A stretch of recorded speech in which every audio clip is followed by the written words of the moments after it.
Hello, good morning student for class 5th. This is your first lecture of 11th chapter of English first. आपका chapter name क्या है बेटा? देखिए, a rat as loan, okay, a folk tale from India. Okay.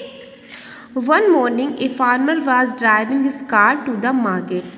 एक सुबह क्या होता है, एक किसान जो ड्राइव कर रहा था अपनी कार को, कार्ट मीन्स बेटा वो होता है जो हम किसान लोगों के पास होती है ना, बैलगाड़ी, उसको, और कहाँ जा रहा था, market. He had rained the night before, और मतलब जिस दिन वो जा रहा था उससे एक रात पहले मतलब बहुत ज़्यादा बारिश हुई थी. And the road was muddy, और रोड कैसी थी, बहुत ज़्यादा मडी था, रोड पे बहुत ज़्यादा कीचड़ था.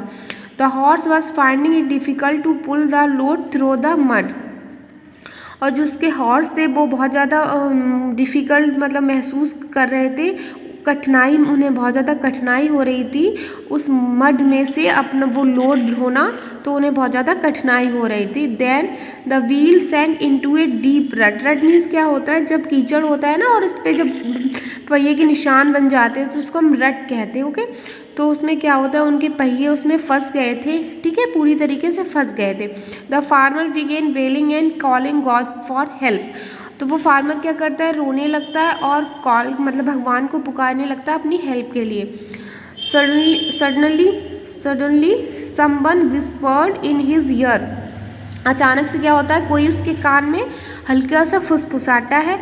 Haven helps those who help themselves, मतलब भगवान भी उसी की हेल्प करते हैं जो अपनी स्वयं की हेल्प करना जानता है. He looked around but there was no one. उसने चारों ओर देखा पर वहाँ पर कोई भी नहीं था. So the farmer put his shoulder to the wheel and pushed with all his might.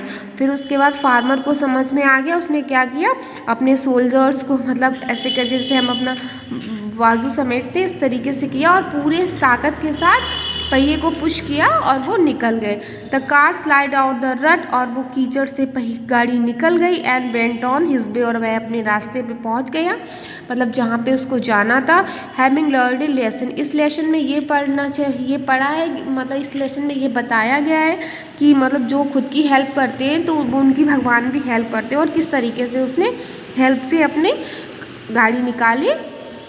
Okay, let's now read about a young man. आइए हम बताते हैं इसमें एक यंग मैन के बारे में. He used it wits to help himself and his mother, किस तरीके से उसने अपनी और अपनी मदर की हेल्प की. देखिए, it was a quite afternoon, ये बहुत ज़्यादा मतलब एक दोपहर का समय था, शांत. 8 year old Somdatt was sitting on branch of a tree. 8 साल का लड़का जिसका नाम सोमदत्त था, वह सिटिंग बैठा हुआ था ऑन द ब्रांच, एक ब्रांच पे, ऑफ अ ट्री, ट्री की एक ब्रांच पे बैठा हुआ था. शॉविंग इनटू हिज कुर्ता, और वो रो रहा था. हिज कुर्ता, वो कुर्ते को पहना हुआ था और उसको देख देख के रो रहा था.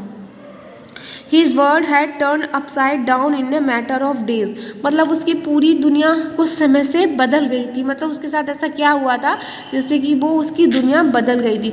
ओनली ये वीक अगो, मतलब एक वीक पहले, he would ride his favourite horse to school, वह अपने फेवरेट घोड़े पे स्कूल जाया करता था. He would have puris for lunch and laddoos for kheer for desserts, और वह क्या पूरी अपने लंच में ले जाया करता था, और लड्डू या खीर, दैट मीन्स डिजर्ट मीन्स क्या होता है, हमारी स्वीट डिश, उसमें ले जाया करता था.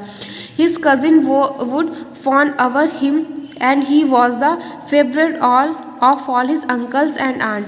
वो क्या था, अपने कजिन, फॉन अवर मीन्स क्या होता है, someone you pay too much attention to them in insincere way, मतलब कोई ये आपकी तरफ ज़्यादा ध्यान दे रहा, तो वो अपने कजिन्स का बहुत ज़्यादा ध्यान रखता था, और वह अपने चाचा और चाची का मतलब फेवरेट था, इसीलिए वो अपने जो अंकल और आंटी थे उनका फेवरेट भी था. ओके, सोमदत्त's father was a merchant who traveled to faraway lands with nuts and spice for sale. Somdatt के फादर क्या है, एक मर्चेंट थे, व्यापारी थे, जो ट्रैवल किया करते थे, बहुत दूर दूर तक जाया करते थे, किसके लिए, अपने मसाले और नट्स को बेचने के लिए. ठीक है, और उसके फादर कौन थे, एक व्यापारी थे जो दूर दूर देशों में जाया करते थे, दूर दूर जगह जाया करते थे. After month of travel he would return with gold money and present for his wife, son and other relatives.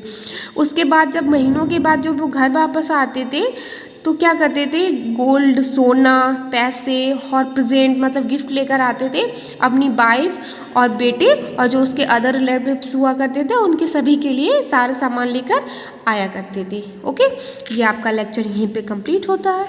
आपको होमवर्क में इसकी रीडिंग करनी है। Thank you class.